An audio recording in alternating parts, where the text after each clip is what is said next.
മലയാളത്തിലും തമിഴിലും ഇപ്പോൾ തെലുങ്കിലും കന്നഡയിലൊക്കെ തിളങ്ങിക്കൊണ്ടിരിക്കുന്ന നടനാണ് നമ്മുടെ സ്വന്തം ജയറാം. അപ്പോൾ കുറച്ച് മുമ്പ് നമ്മൾ ഇതിന് മുമ്പ് ചെയ്ത ഒരു എപ്പിസോഡിൽ ജയറാം മുത്തു എന്ന് പറയുന്ന ഒരു സിനിമയിൽ രജനീകാന്തിൻ്റെ ഒപ്പമുള്ള ഒരു വേഷം ജയറാമിനൊന്ന് ചെയ്യാൻ പറ്റിയിരുന്നില്ല എന്നുള്ള കഥയൊക്കെ നമ്മൾ പറഞ്ഞു. അപ്പോൾ ഇതേപോലെ ജയറാം റിജക്റ്റ് ചെയ്ത മലയാളത്തിലുണ്ട്, തമിഴിൽ കുറച്ച് ഹിറ്റ് സിനിമകളുണ്ട്. അപ്പോൾ ആ ഒരു സിനിമകളെ കുറിച്ചൊക്കെയാണ് ഞാൻ നിങ്ങളോടൊന്ന് ഷെയർ ചെയ്യാൻ പോകുന്നത്.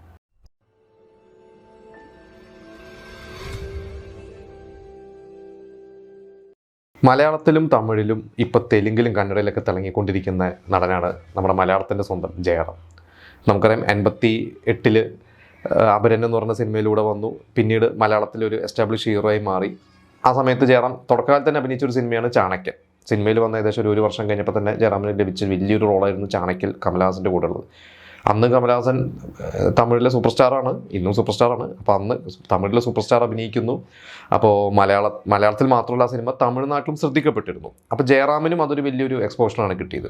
ഇത് കഴിഞ്ഞ് ജയറാമിന് മലയാളത്തിൽ ഒരുപാട് സിനിമകൾ ചെയ്യുന്ന സമയത്ത് ജയറാമിന് കിട്ടിയ ഒരു അവസരമായിരുന്നു ദളപതി. അത് നിങ്ങൾ പലർക്കും അറിയുന്നുണ്ടാവും.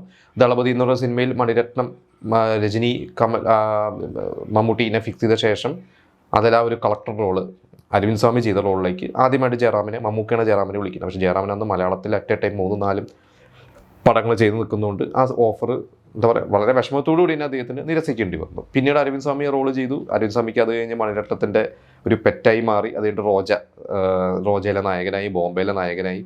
അപ്പോൾ ജയറാം പറയാറുണ്ട്, അന്ന് ഞാൻ ദളപതി ചെയ്തിരുന്നെങ്കിൽ ചിലപ്പോൾ റോജയിലെ നായകനായിട്ടും എനിക്ക് അവസരം കിട്ടിയേനെ. അപ്പോൾ അത് കഴിഞ്ഞ് പിന്നെ ജയറാം തമിഴിൽ വന്നു. അദ്ദേഹം ഗോകുലം എന്ന് പറഞ്ഞൊരു സിനിമയിൽ ഭാനുപ്രിയയുടെയൊക്കെ കൂടെയാണ് അദ്ദേഹം, ആ ഭാനുപ്രിയ നായികയായ ഒരു സിനിമയിലാണ് അദ്ദേഹത്തിൻ്റെ തമിഴ് എൻട്രി എന്ന് പറയുന്നത്. അതിന് മുമ്പ് തന്നെ അദ്ദേഹത്തിൻ്റെ ചില സിനിമകളൊക്കെ ഡബ് ചെയ്തിട്ട്, ഇപ്പോൾ കടിഞ്ഞൂൽ കല്യാണമൊക്കെ ഡബ് ചെയ്തിട്ട് തമിഴിൽ റിലീസ് ചെയ്തിട്ടുണ്ടായിരുന്നു. അത് ആ സമയത്തൊക്കെ തന്നെയാണ് തോന്നുന്നത്, 92 കാലഘട്ടങ്ങളിലൊക്കെ. ഇത് കഴിഞ്ഞ് പിന്നെ ജയറാം കുറേ സിനിമകൾ തമിഴിൽ തുടർച്ചയായിട്ട് ചെയ്തു.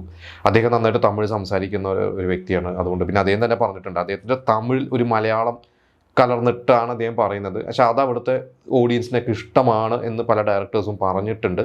അതുകൊണ്ട് അദ്ദേഹത്തിന് ആ ഒരു ഫ്രീഡം ഉണ്ട്. അദ്ദേഹത്തിന് വേറെ ആരും ഡബ് ചെയ്യേണ്ട ആവശ്യമൊന്നുമില്ല. പിന്നെ അനിയൻ ബാവ ചേട്ടൻ ബാവയുടെ റീമേക്ക് അവിടെ പോയി കഴിഞ്ഞപ്പോൾ അത് ജയറാം തന്നെയാണ് ആ വേഷം ചെയ്തിട്ടുള്ളത്. പിന്നെ ഒരു വലിയൊരു സിനിമയാണ്, അത് നമ്മൾ മുമ്പത്തെ ഒരു എപ്പിസോഡിൽ പറഞ്ഞിട്ടുള്ളത് മുത്തു എന്ന് പറയുന്നൊരു സിനിമ. മുത്തുവിലും ഇതേപോലെ അഭിനയിക്കാൻ വിളിച്ച് അദ്ദേഹത്തിന് അഭിനയിക്കാൻ, അദ്ദേഹത്തിന് ആ രജനീകാന്തിനെ തല്ലുന്നൊരു സീനൊക്കെ ഉണ്ട് എന്ന് പറഞ്ഞുകൊണ്ടൊക്കെ ആയിരിക്കാം, അതോ മലയാളത്തിലെ തിരക്കുകളാണോ എന്ന് അറിയില്ല. എന്തായാലും അദ്ദേഹം അഭിനയിച്ചില്ല. അങ്ങനെ അദ്ദേഹം പറയാറുണ്ട്, ദളപതിയും മുത്തും രജനീകാന്തിൻ്റെ കൂടെ അഭിനയിക്കേണ്ട 2 സിനിമകളും എനിക്ക് ചെയ്യാൻ പറ്റിയിട്ടില്ല.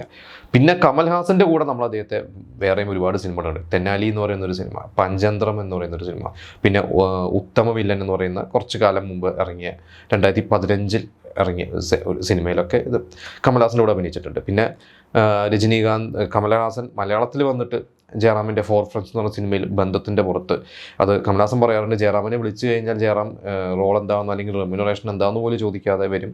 അതുപോലെ തന്നെയാണ് തിരിച്ചും കമൽഹാസൻ ജയറാമിനോട് പെരുമാറാറുള്ളതെന്നൊക്കെ ജയറാം പറയാറുണ്ട്. ഇതിൽ ദശാവതാരം എന്ന് പറഞ്ഞ സിനിമ, അതുവരെയുള്ള കമൽഹാസൻ്റെ ഏറ്റവും വലിയൊരു ബഡ്ജറ്റ് സിനിമയായിരുന്നു. നമുക്കറിയാം 10 വേഷങ്ങളിലൊക്കെ എത്തിയ സിനിമയായിരുന്നു. ആ ഒരു സിനിമയിൽ ഒരു റോളിൽ ജയറാമിനെ വിളിച്ചിരുന്നു. അപ്പോൾ അനൗൺസ്മെൻറ്റ് വന്ന സമയത്തൊക്കെ ജയറാം ഉണ്ടായിരുന്ന സിനിമയിൽ.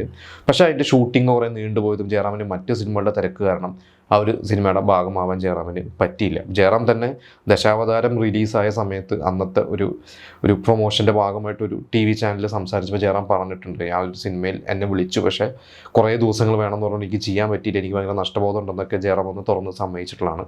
പക്ഷേ അതല്ലാതെ ജയറാം കമൽഹാസൻ കോമ്പോയിൽ നമ്മൾ തെന്നാലി പോലത്തെ സിനിമകളൊക്കെ ഇന്നും നമ്മുടെയൊക്കെ ഫേവറേറ്റ് സിനിമകളാണ്. തെന്നാലിക്ക് അന്ന് കമൽഹാസനൂടെ കട്ടയ്ക്ക് നിന്ന ആളാണ് ജയറാം. ആദ്യം ലാലേട്ടനെയാണ് റോള് വിളിച്ചത്, പക്ഷേ പിന്നീട് ജയറാമിലേക്ക് പോയി ജയറാം ഗംഭീരമായിട്ട് ചെയ്തു.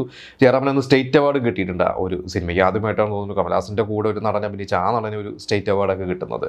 പിന്നെ പഞ്ചതന്ത്രം ഇന്നും TV വന്നു കഴിഞ്ഞാൽ റിപ്പീറ്റായിട്ട് കാണുന്നതാണ്. ജയറാം പറയാറുണ്ട്, ആ സിനിമ തിയേറ്ററിൽ അന്ന് ഭയങ്കര വിജയമൊന്നും അല്ലായിരുന്നു തെന്നാലി പോലെ, പക്ഷേ TV വന്നു കഴിഞ്ഞാൽ ഒരു ഉച്ചയ്ക്ക് 2:30 തുടങ്ങി വൈകിട്ട് 6-7 മണി വരെ അതിൻ്റെ പരസ്യം ഒക്കെ, കാരണം അത്രയധികം റേറ്റിംഗ് ആണ് ആ സിനിമയ്ക്കുള്ളത്. അപ്പോൾ ഇവർ രണ്ടുപേരുടെയും കോംബോയൊക്കെ ഭയങ്കര രസകരമാണ്, ഇവർ ജയറാം കമൽഹാസൻ കോംബോ.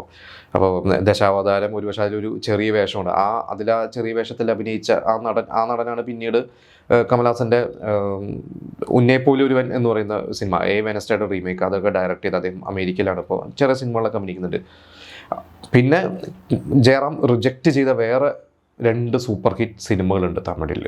അത് അദ്ദേഹം എന്തുകൊണ്ട് റിജക്റ്റ് ചെയ്തു എന്നുള്ള കാരണം എനിക്ക് അറിയില്ല. നിങ്ങൾക്ക് അറിയുമെങ്കിൽ നിങ്ങൾ പറയുക. ആ സിനിമയെക്കുറിച്ച് ഞാൻ പറയാം. അതൊന്ന് ഭാരതി കണ്ണമ്മ എന്ന് പറയുന്നൊരു സിനിമയാണ്. അത് പാർത്ഥിവൻ ആണ് ആ സിനിമയിൽ അഭിനയിച്ചത്. 97 ആ സിനിമ റിലീസ് ചെയ്തത്. അത് സൂപ്പർ ഹിറ്റായിരുന്ന സിനിമ. പിന്നെ അജിത്ത് എന്ന് പറയുന്ന ഒരു നടന് ഒരു സ്റ്റാർഡത്തിലേക്ക് ഉള്ള ഒരു വഴി ഒരുക്കിയ ഒരു സിനിമയാണ് കാതൽ കോട്ടൈ. അതിന് നാഷണൽ അവാർഡ് കിട്ടിയ സിനിമയാണ്. ദേവയാനിയും അജിത്തും അഭിനയിച്ച ആ സിനിമയും ജയറാം റിജക്റ്റ് ചെയ്തിട്ടില്ലാന്ന് കേട്ടിട്ട്. ഇത് ജയറാമിൻ്റെ തന്നെ ഒരുപാട് സിനിമയുടെ സംവിധായകനായ രാജസേനൻ ഒരു ഇൻ്റർവ്യൂവിൽ പറഞ്ഞിട്ടുണ്ട്. അല്ലാതെയും ഞാൻ പല സോഷ്യൽ മീഡിയയിലൊക്കെ പലയിടത്തും ഞാൻ വായിച്ചിട്ടുണ്ട്. അത് എത്രത്തോളം സത്യമുണ്ട് എന്നുള്ളത് അറിയില്ല. മറ്റു കാര്യങ്ങളൊക്കെ ജയറാം തന്നെ തുറന്ന് സമ്മതിച്ചിട്ടുണ്ട്. ഇപ്പോൾ ദളപതിയും അതുപോലെ തന്നെ മുത്തൂലൊക്കെ ജയറാമിൻ്റെ അവസരങ്ങൾ ജയറാം വിട്ടതും ദശാവതാരത്തെക്കുറിച്ചൊക്കെ ജയറാം തന്നെ പറഞ്ഞിട്ടുണ്ട്. ഇതൊക്കെ ഈ പറയുന്ന കാതൽക്കോട്ടയെ കുറിച്ചും ഭാരതി കണ്ണമ്മയെക്കുറിച്ചൊക്കെ ഞാൻ അല്ലാതെ പല വാർത്തകളിൽ നിന്നും പല പുസ്തകങ്ങളിൽ നിന്നും ഞാൻ വായിച്ചറിവാണ്. നിങ്ങൾക്ക് അതിനെക്കുറിച്ചുള്ള ഒരു ക്ലാരിറ്റി നിങ്ങൾക്കുണ്ടെങ്കിൽ നിങ്ങൾ നമ്മളോട് ഷെയർ ചെയ്യാം. എന്തായാലും ഇപ്പം ഞാൻ ഈ പറഞ്ഞ സിനിമകൾ ഭാരതി കണ്ണമ്മയും കാതൽക്കോട്ടയും എന്തായാലും നിങ്ങൾ കാണേണ്ട സിനിമകളാണ്. കാതൽക്കോട്ടൈ ആ ഒരു ഇന്ന് അത് എത്രത്തോളം റിലവൻ്റ് ആണ് ആ കഥ എന്നറിയില്ല. കാരണം അന്ന് കത്തുകളിലൂടെ രണ്ടുപേര് കാണാതെ കത്തുകളിലൂടെ പ്രണയിക്കുന്നതാണ്. അത് മൊബൈലൊക്കെ വരുന്നതിന് മുമ്പുള്ള ഒരു കാലഘട്ടമാണ്. അത് സോഷ്യൽ മീഡിയയൊക്കെ വരുന്ന മുമ്പ്. അതുകൊണ്ട് ഇന്ന് അതിൻ്റെ അത്ര പ്രസക്തിയില്ല. പക്ഷേ അതിലൊരു റൊമാൻസ് ട്രാക്കും അതിലെ പാട്ടുകളും ഒക്കെ ഗംഭീരമായിട്ടാണ് ചെയ്തിട്ടുള്ളത്. അജിത്ത് എന്ന് പറയുന്ന ഒരു നടൻ്റെ ഇന്ന് നമ്മൾ കാണുന്ന അജിത്തല്ല, വേറൊരു തരത്തിലുള്ള വളരെ ക്യൂട്ടായിട്ടുള്ള ഒരു അജിത്താണ്. അപ്പോൾ ആ ഒരു സിനിമയും നിങ്ങൾ എന്തായാലും കണ്ടിട്ടില്ലെങ്കിൽ നിങ്ങൾ മസ്റ്റായിട്ട് കാണണം.